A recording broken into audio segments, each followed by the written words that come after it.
Price God. தேவனுடைய பிள்ளைகளே, சந்தோஷமா இருக்கிறீங்களா? இந்த நாள் உங்களுக்கு ஒரு சமாதானமான நாளாய் அமைவதாக. சரி, இன்றைக்கான ஜீவ ஓட்டை நம்ம தியானிப்போம். யாத்திராகமும் 13ஆம் அதிகாரம் 21ஆம் வசனம். அவர்கள் இரவும் பகலும் வழிநடக்க கூடும்படிக்கு கர்த்தர் பகலில் அவர்களை வழிநடத்த மேகஸ்தம்பத்திலும் இரவில் அவர்களுக்கு வெளிச்சம் காட்ட அக்னி ஸ்தம்பத்திலும் அவர்களுக்கு முன்பாக சென்றார். நமக்கு முன்பாக செல்லுகிற ஆண்டவர் யார் என்பதை இந்த வேதம் நமக்கு காட்டுகிறது. பகல்ல மேகஸ்தம்பமாகவும் இரவிலே அக்னி ஸ்தம்பமாகவும் இந்த இஸ்ரவேல் ஜனங்களை வழிநடத்த கர்த்தர் அவர்களுக்கு முன்பாக சென்றாராம். இன்றைக்கு கர்த்தர் உங்களையும் பார்த்து சொல்றாரு, நான் உனக்கு முன்பாக போக போகிறேன், உனக்கு முன்பாக நடந்து போக போகிறேன், உனக்கு முன்பாக தடைகளை உடைத்து நான் நடத்தி கொண்டு போக போகிறேன். 2 விதமான வார்த்தை, ஒன்று மேகஸ்தம்பம், இன்னொன்று அக்னி ஸ்தம்பம். இந்த 2 விதமான காரியத்தை நம்ம தியானிக்கும் போது இப்படி புரிஞ்சுக்கலாம், கர்த்தர் நமக்கு நல்லவராக இருக்கிறார், கர்த்தர் நம்மை நடத்துகிறவராக இருக்கிறார், ஆண்டவர் நமக்கு உதவி செய்கிறவராக இருக்கிறார்.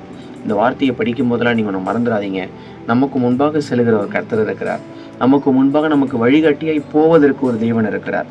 அவர் உங்களுக்கு முன்பாக எந்த தீங்கும் இல்லாதபடிக்கு நீங்கள் போய் சேர வேண்டிய இடத்துக்கு உங்களை கொண்டு போய் சேர்க்க இந்த தேவன் வல்லமை உள்ளவராக இருக்கிறார்.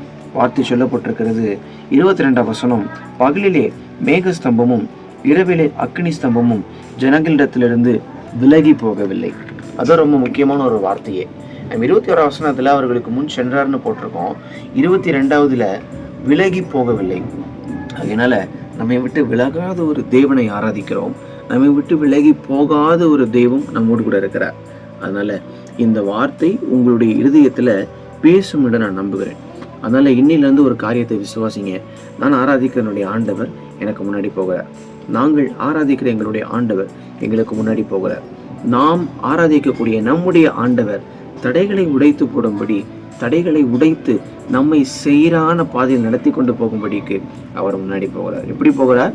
பகலிலே மேகஸ்தம்பமாகவும் இரவிலே அக்னி ஸ்தம்பமாகவும் எந்த தீங்கும் வராதபடி, எந்த சேதமும் ஏற்படாதபடி உங்களை கொண்டு போய் அழகாய் உங்களை உட்கார வைக்க சிங்காசனத்திலே கர்த்தர் வல்லமை உள்ளவராக இருக்கிறார். இந்த வார்த்தை உங்கள் இருதய பலகையிலே எழுதப்படுவதாக. May God bless you.